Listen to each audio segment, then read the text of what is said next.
RCR, la red que comunica y une al Perú.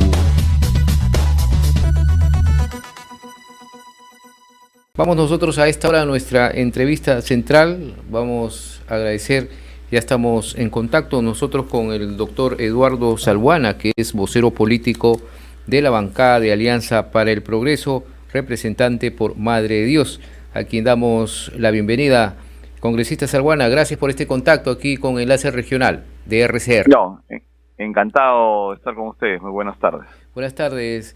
Queremos su apreciación respecto a estos audios que se están difundiendo de parte del medio de comunicación Willax, en donde se están revelando presuntas conversaciones entre el exsecretario general de Palacio de Gobierno, Bruno Pacheco, y el empresario Samir Villaverde, quien cumple pues prisión preventiva en el penal Ancón 1, ¿no? Hay diversos materiales donde se están dando a conocer, como por ejemplo los anteriores, en donde se estaría ofreciendo cargos y también algunas pidiendo algunas reuniones con el propio presidente de la República. ¿Qué significan estos audios en este contexto político, congresista Salbuana?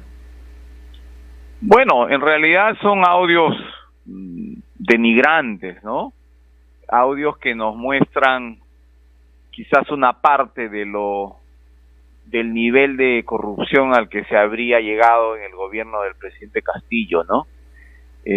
Porque son audios muy reveladores de una conversación de personajes que después fueron gente y siguieron siendo personajes del entorno más cercano del presidente, ¿no? Sobre todo el señor Pacheco, pues su secretario personal, y que solamente fue retirado por el escándalo de las denuncias y los $20,000 encontrados en los servicios higiénicos de Palacio, ¿no?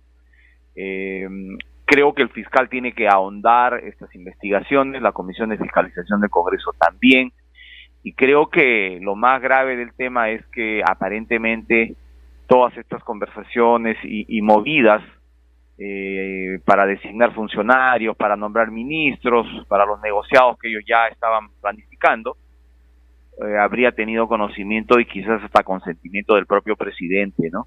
Entonces creo que ahí el fiscal de la Nación debería, al margen ya de la decisión adoptada por la ex fiscal de la Nación, Zoraida Ábalos, debería decidir por la salud moral del país, iniciar una investigación en contra del presidente Pedro Castillo. Y es necesario ya que el fiscal de la Nación se pronuncie al respecto, ¿no? Porque se le está pidiendo ya, se le está solicitando que se inicie una investigación al respecto, pero no escuchamos ningún pronunciamiento de parte del Ministerio Público.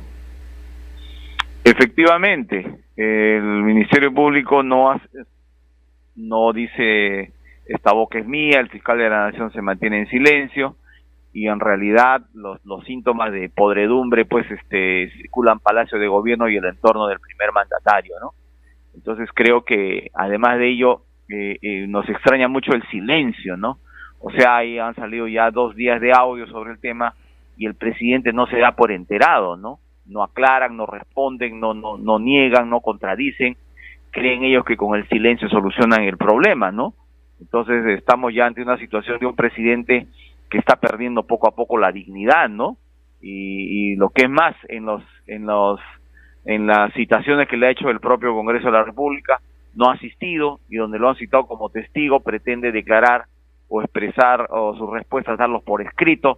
O sea, es todo una conducta pues evasiva y totalmente contraria a contribuir al esclarecimiento de los hechos, cuando él debería ser el primer interesado en que esto se aclare, porque un presidente con las sombras de corrupción como las que existen, y más aún siendo el presidente Castillo quien llegó con un mensaje de cambio, de honestidad, obviamente él debería ser el primer interesado en que esto se esclarezca.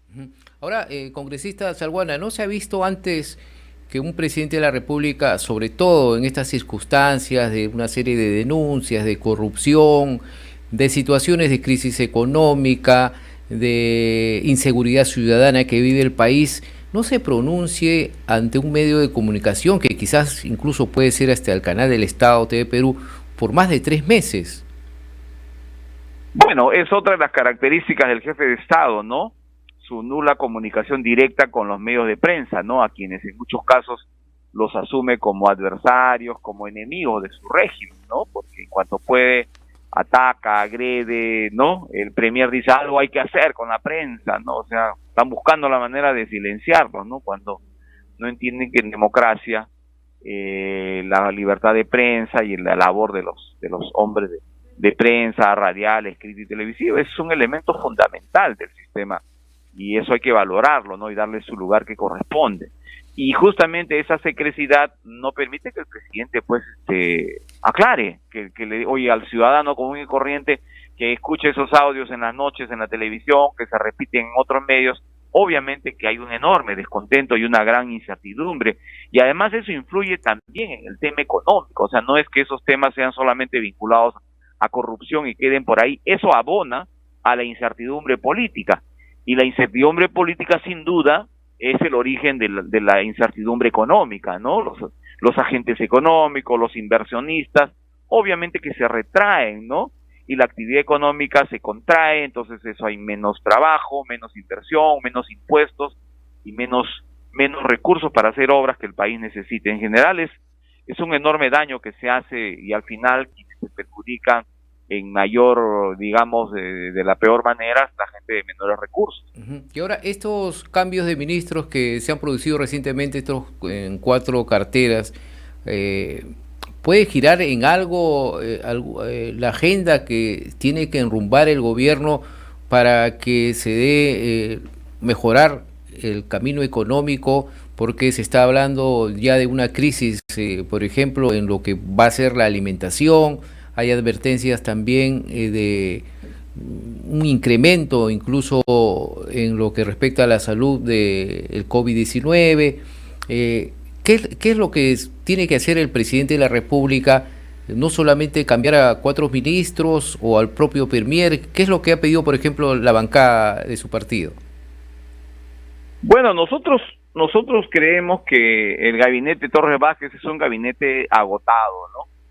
Yo creo que hace ya varias semanas se están jugando los descuentos y el presidente en realidad y su equipo de gobierno no se dan cuenta o no son conscientes de la magnitud de la crisis.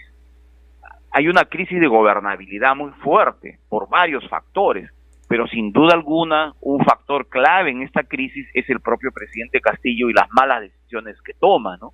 O sea, no solamente lo decimos los que estamos en la oposición, sino además la prensa, los especialistas y la opinión pública, ¿no? Porque no se entiende cómo pretende encarar los, digamos, los malos anuncios que se hacen, que vienen de fuera de una crisis alimentaria, ¿no? The Economist ha hablado ya de manera muy global de que va a haber una carestía, que va a haber un incremento de precios, que se va a producir menos por los problemas de la falta de fertilizantes a nivel mundial. Entonces, ¿qué acciones toma el presidente frente a eso? Cambia a un ministro que en realidad ya estaba de más también y pone a otro que quizás sea peor porque por lo menos era ganadero en Puno y conocía algo del sector agrario, ¿no? Siendo Puno un departamento agrícola, ¿no? Pero el señor que lo han nombrado ministro, por ejemplo, estaba revisando su hoja de vida, no tiene ninguna vinculación con el sector agrario, más quizás el de ir a comprar verdura pues un sábado acompañando a su señora, ¿no? Pero no tiene la menor vinculación, ninguna labor previa, trabajo, experiencia, nada con el sector agrario. Entonces, ¿cómo una persona de esos antecedentes puede estar en un ministerio tan sensible en este momento de crisis donde estamos hablando de fortalecer la agricultura familiar, la segunda reforma agraria como una promesa incumplida por el gobierno y más la crisis alimentaria que se viene? O sea, el señor va a entrar y va a decir, bueno, ¿y por dónde empiezo, no? Va a empezar a conocer el sector, cuántos viceministros tiene, cuál es el plan de trabajo. Entonces, esas son las decisiones pésimas que toma el presidente Castillo y que abona pues a ese nivel de incertidumbre del que estamos hablando, ¿no? Y de igual manera en el MTC, la persona que ha ingresado como ministro tampoco tiene ningún expertise en torno a ese tema, ¿no? Y obviamente necesitamos gente competente, gente capaz, lo cual pues es de sentido común, ¿no? Pero parece que ni el premier, que también está de más ahí en el premierato, ni el presidente lo entienden, ¿no? Y insisten en ese tipo de errores, ¿no? Así es. Y finalmente, congresista, hay un tema que está involucrada la ministra y vicepresidenta Dina Boluarte, porque la Contraloría afirma que ha incurrido en una infracción constitucional y ya se ha presentado esta denuncia también en el Congreso de la República. ¿Cómo va a marchar ello respecto a Dina Boluarte en el Congreso? Bueno, en nuestro concepto la infracción constitucional es clara, no hay vuelta que darle, hay una infracción porque la Constitución es expresa en esos temas, porque está referida a la exclusividad de la función como ministro. Es decir, el ministro, la única actividad que puede realizar, lo que se te está permitido es de ser parlamentario, ¿no?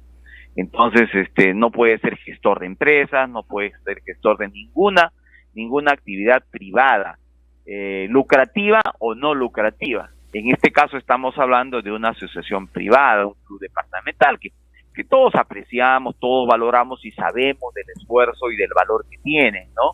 Sin embargo, como dicen pueblos romanos, la ley es dura, pero es la ley, ¿no? Entonces la norma prohíbe. No se trata, obviamente, y eso hay que aclarar, de una empresa, ¿no? Con fines de lucro, en la cual hay alguna vinculación por un tema de corrupción o de otra naturaleza. Simplemente se trata de ser integrante de una asociación civil que está prohibida y que está sancionada con destitución, suspensión e inhabilitación hasta por 10 años. ¿Y cuál va a ser el camino ya presentada esta denuncia por la congresista Norma Yarro en el Congreso? Bueno, hoy se ingresa a la subcomisión de acusaciones constitucionales, ¿no? Que la integran parlamentarios de todas las bancadas, la preside Rocío Torres de APP.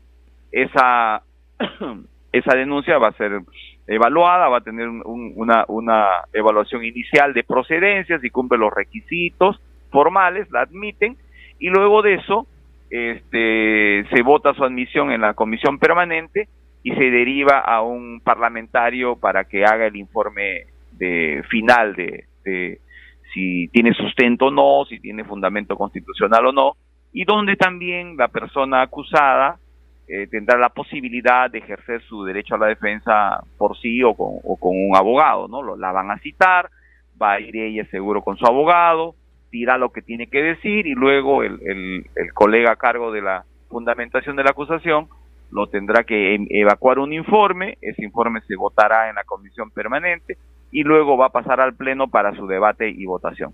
Eso más o menos debe durar, imagino, unos 45 o 60 días. Bien, vamos a ver qué sucede en ese transcurso de días. Muchas gracias, congresista Eduardo Salbuana, doctor Eduardo Salbuana, por esta participación con RCR. Muy amable, muy buenas tardes. No, encantado a usted. Un abrazo, congresista Eduardo Salbuana, el doctor Eduardo Salbuana, Cavides. RCR, la red que comunica y une al Perú.